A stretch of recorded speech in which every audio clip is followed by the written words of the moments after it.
Good morning everyone. Welcome to TS in the school. Myself Swati Mahabar. I teach SST subject. Today we start the subject history of class 9. We start with chapter number 1. The name of the chapter is the French Revolution. In the previous video we complete the first section of this chapter, French society during the 8th, 19th and 18th century. Now today in this video we start the second section of this chapter. The name of the section is the outbreak of the revolution. Come to page number 8. Louis XVI had to increase taxes for reason you have learned in the previous section. Louis 16 ने जो taxes बढ़ा दिए थे चीज़ों के, वो हमने last previous section के अंदर पढ़ा था. क्यों बढ़ा दिए थे? क्योंकि वो अपने खुद के एक्सपेंसेस के लिए पैसा निकालना चाहता था, इसलिए उसने क्या करा, लोगों के ऊपर टैक्सेस लगा दिए. Would you think he could have gone about doing this? आपको क्या लगता है कि वो ऐसा क्या अपने आप अपनी मर्जी से कर सकता है? कैसे कर सकता है वो ऐसे कि अपने आप लोगों के ऊपर वो टैक्सेस इम्प्लाई कर दे? In France of the old regime, the monarch did not have the power to impose taxes according to his will alone. अगर हम ओल्ड रिजाइम के फ्रांस की बात करते हैं तो उस टाइम क्या था कि मोनार्क के पास इतने राइट्स नहीं थे, इतनी उसकी पावर नहीं थी कि वो अपने अकॉर्डिंग अपनी ज़रूरतों को पूरा करने के लिए वो टैक्सेस अपनी मर्जी से बढ़ा दे. Rather he had to call a meeting of the estates. उसको क्या करना पड़ता था? मीटिंग बुलानी पड़ती थी एस्टेट्स की. एस्टेट्स क्या होते हैं? जो फर्स्ट सेक्शन के अंदर हमने पढ़ा था, 3 estates of the society, which would then pass his proposal for new taxes. अब उसने क्या किया? मीटिंग बुलाई तीनों एस्टेट्स की, ताकि वो जो न्यू टैक्सेस का जो लॉ है उसको आगे वो पास कर सके. The estate general was a political body to which the 3 estates and their representative. अब एस्टेट जनरल क्या होता है? एक पॉलिटिकल बॉडी होती है, जैसे गवर्नमेंट होती है वैसे ही एस्टेट भी एक पॉलिटिकल बॉडी है जिसके अंदर 3 एस्टेट्स होते हैं. अब उन्होंने क्या करा, तीनों एस्टेट्स ने अपने रिप्रेजेंटेटिव्स को वहाँ पर उस मीटिंग के अंदर भेज दिया. However, the monarch alone could decide when to call a meeting of his body. अब जो मोनार्क था, जो लुइस 16 था, उसने क्या करा, वो खुद ही डिसाइड करता है कि कब मीटिंग बुलाई जाए. ये राइट उसके पास है कि उसको कब रिप्रेजेंटेटिव्स को बुलाना है, कब कौन से किस चीज़ के लिए मीटिंग रखनी है, ये डिसाइड करने का राइट उसी को दिया गया था. The last time it was done was in 1614. Last time जो मीटिंग बुलाई गई थी, कब बुलाई गई थी? 1614 के अंदर. On 5th May 1789, Louis XVI called together an assembly of the Estates General to pass proposal for new taxes. 5th May 1789 की अगर हम बात करते हैं तो लुइस 16 जो था उसने वहाँ पर एक असेंबली रखी थी, एक सेशन उसने रखा था जिसके अंदर वहाँ पर एस्टेट जनरल आए थे एक लॉ पास करने के लिए. कौन सा लॉ? न्यू टैक्सेस का. A resplendent hall in Versailles was prepared to host the delegates. एक रिस्प्लेंडेड हॉल था. रिस्प्लेंडेड हॉल यानी कि बहुत आलीशान सा एक हॉल था वर्साइलिस के अंदर, जहाँ पर उन डेलीगेट्स को बुलाया गया था कि वहाँ पर उनको बुला करके रिप्रेजेंटेटिव्स को वहाँ पर एक मीटिंग रखी जाए.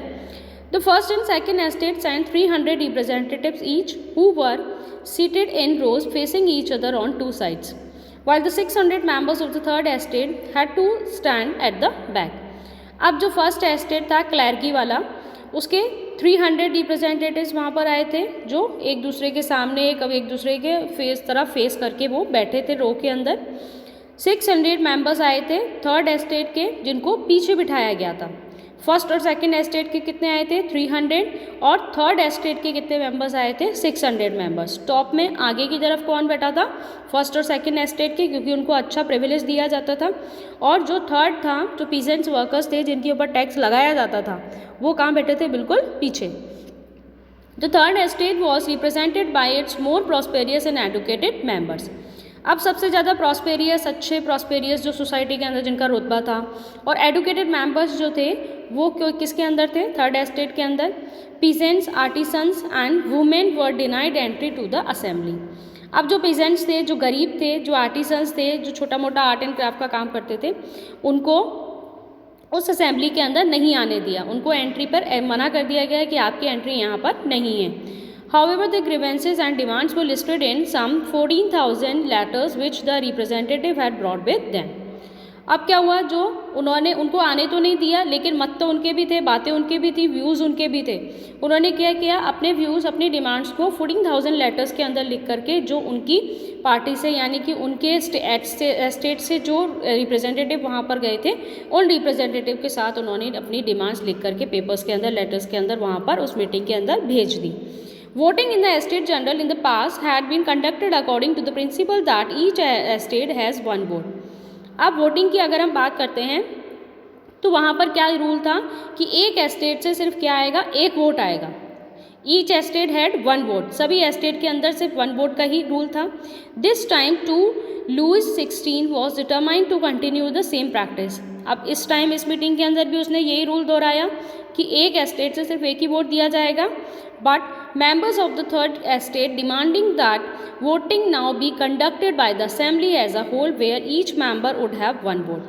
लेकिन अब जो थर्ड एस्टेट के मेंबर्स थे उन्होंने वहाँ पर डिमांड रखी कि वोटिंग का जो रूल है वो सबको दिया जाए. जितने भी रिप्रेजेंटेटिव वहाँ पे प्रेजेंट है सबको वोटिंग का रूल दिया जाए कि सबको वोट देने का अधिकार है और सबके एक एक वोट काउंट किए जाएंगे.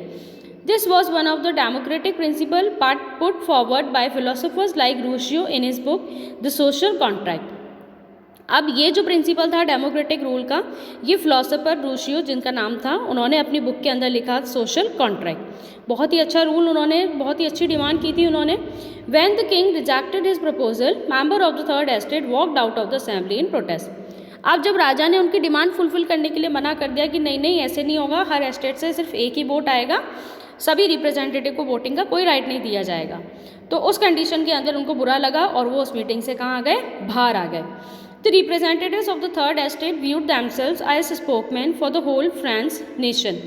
अब उन्होंने थर्ड एस्टेट वालों ने अपनी आवाज़ उठाई, फ्रेंच नेशन को, पूरा कंट्री को एक बनाने के लिए उन्होंने अपनी आवाज़ उठाई. आगे जाके उन्होंने क्या किया, on 20 June they assemble in the hall of an indoor tennis court in the ground of Versailles. कब, 20 जून की बात है. 20 जून को कहाँ पर, टेनिस कोर्ट के अंदर वर्साइलेस में, वहाँ पर वो लोग असेंबल हुए. They declare themselves a national assembly. उन्होंने अपने आप को एक किसके अंदर डिक्लेयर कर लिया कि हम क्या हैं, एक नेशनल असेंबली हैं. And swore not to disperse till they had drafted a constitution for France. और जब तक उनको कॉन्स्टिट्यूशन ऑफ फ्रांस के अंदर राइट नहीं मिलेगा तब तक वो वहाँ से नहीं जाएंगे. ऐसा उन्होंने कहा कि जब तक आप हमें राइट नहीं दोगे तब तक हम वहाँ से नहीं जाएंगे. That would limits the powers of the monarch. Constitution के अंदर राइट मिलने का मतलब क्या है कि मोनार्क, राजा की जो पावर है वो क्या हो जाए, कम हो जाए. They were led by Mirabeau and Abbe Sieyes. Mirabeau was born in a noble family but was convinced of the need to do away with a society of feudal privilege.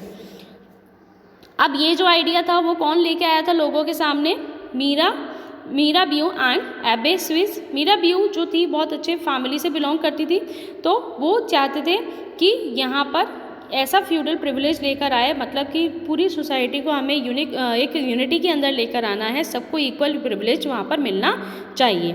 He brought out a general and delivered powerful speeches to the crowd assembled at Versailles. उन्होंने क्या किया, जो वहाँ पर generals थे, जो लोग वहाँ पर आए थे, उन्होंने वहाँ पर मीटिंग को असेंबल करने के लिए बहुत उन्होंने लाउड वॉइस के अंदर स्पीचेस दी. वहाँ पर क्राउड इकट्ठा हो गया वहाँ वो वर्साइलेस के अंदर, और वो लोग वहाँ पर जो रूलर्स थे वो वहाँ पर सुनने लगे कि वहाँ पर वो जो फिलोसोफर्स हैं वो क्या कह रहे हैं, वो क्या चाहते हैं, क्या बोलना चाहते हैं और किसके अच्छे के लिए वो बोल रहे हैं, किसके बेनिफिट के लिए यहाँ पर बात हो रही है. Clear to you?